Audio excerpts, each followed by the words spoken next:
on the front row to Coach's right, and then we'll go to Paul and Justin and Steph. Coach, the pace picked up in the second half offensively for both teams. Y'all were able to hang in there, but 56 for Kentucky in the second half. And what do you see from them that might have changed offensively to allow them to get out in front and win that ball game? Yeah, once, we hit a couple shots to start the second half, I think when we got to 13, they subbed pretty quickly and got Dillingham and Shepard in the game, and those two were as dynamic guards as there is in the country, and they come off the bench, and they just picked their pace up. They were playing with more pace offensively. They were more determined.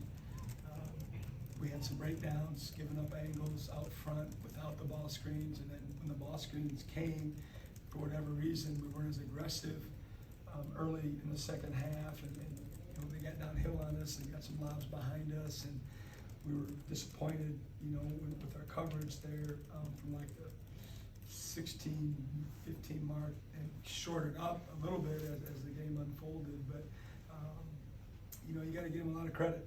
We had the game where we wanted it, and they flipped the script on us. Kind of take us through those last few seconds with Josh tying the game and then Shepard hitting the game winner, what you kind of saw from your point of view. Pretty fast and furious. It was a heck of a play by Josh, and to give us a chance to go to overtime at that point, and it's a scramble situation, and I have to watch the film, but he rose up and unfortunately had a really good angle, and I was pretty darn sure that it was going in, and it was a heck of a play. I mean, he controlled for his team the last minute of the game. He's so savvy and so smart. It's like a coach out there on the floor, and he was either inbounding the ball and getting right back. He's obviously an excellent free throw shooter and put us in some tough positions and having to foul him, down the stretch. Chris, how much the fact that just the guys were able to recover from their slow SEC start gives you the confidence that they'll be able to flush this one and be able to be ready for Auburn this weekend? Time will tell. I don't know. We got a day off tomorrow with the Tuesday game.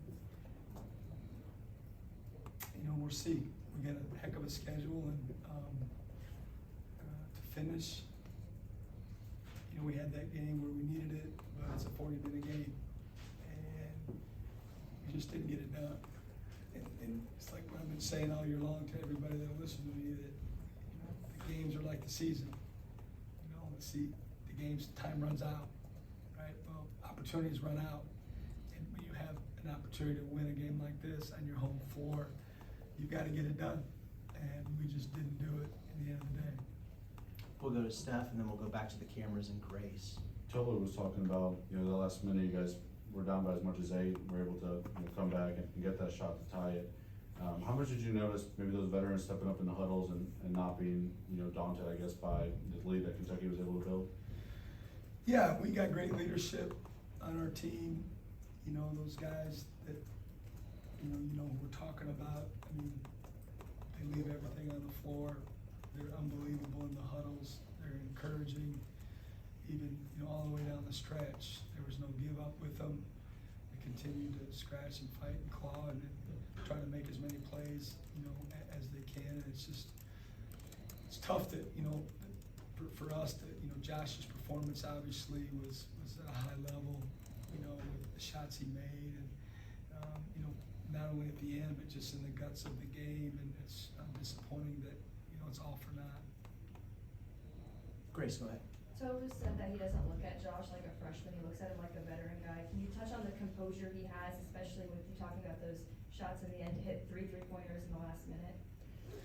Yeah, I've been saying it all year. You guys asked me, Monday if, we were concerned about Josh's performance against Kentucky the last time. And I said I hadn't even talked to him. I don't think there's a moment that, he fears, and he loves to have the ball in his hands, and he's very confident. Yeah, I don't know. We'll get it back to Steph here, front row. We got time for a couple more.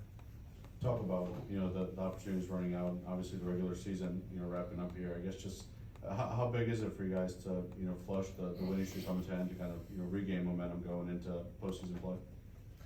You know, we didn't talk about the winning streak much. I don't think I ever brought it up. I don't think one time, you know, we just really, really, truly look at each game as its own entity.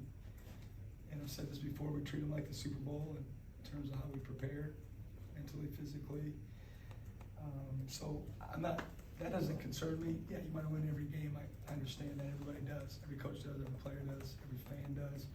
But we really get caught up in that. We just really got caught up in trying to prepare to win this particular game. And I'm sure by Thursday when we reconvene, you know, we'll talk about this, we'll watch film, we'll learn and grow, and then, you know, we'll move on. This team has shown the ability to be able to do that all year long. And, you know, by the time we play our next game, it's going to be March, and these games are obviously very meaningful. And I'm sure, you know, by the tip the ball on Saturday, they'll be ready to go. All right, thank you, guys.